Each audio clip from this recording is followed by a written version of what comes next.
This is the kettlebell swing.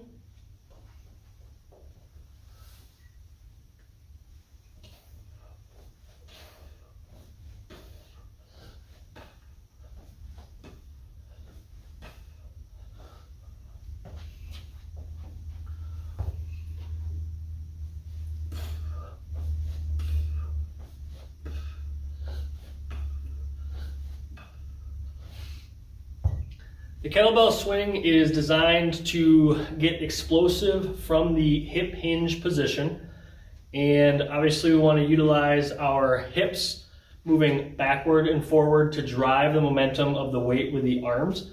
And so from that standpoint, we are utilizing lower body, core, arms, and the energy is transferring that way through the body.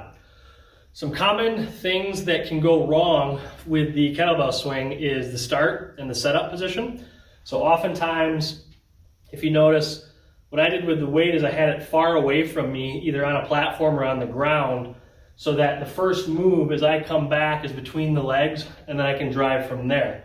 If you start with the weight a little bit too close to you, it's hard to get the momentum going, and you end up starting right off the bat where you're going to maybe squat and use the arms instead of hinging the hips forward and back. So get the weight moving forward and back to start. Get the weight far away from you, pull it under, and then drive from there. The other thing to do in this situation is make sure that it is hips hinging back and forward. This is a hip hinge movement, not a squat. So if I am squatting instead of hinging, I'm going to see the hips going up and down and doing this. So that might look something like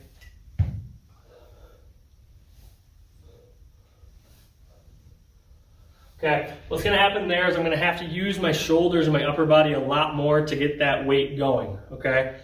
So that's one thing that you always want to make sure you can do is master the hinge position first with a nice neutral back. Have the hips driving forward and back and let the weight go along for the ride. A couple other common things that we could do wrong with the kettlebell swing is we could be hyperextending the back on the follow through. So if you start to see movements where I'm really getting the hips way forward compared to the shoulders, that might be a little bit of an over exaggeration of the hip thrust coming forward, and you want to be careful about the back. I like to think about when the hips come forward, I squeeze the buns, but I stay nice and vertical through my body, and if I'm leaning, it's that my weight is coming back through my heels, not that I'm arching my back, okay?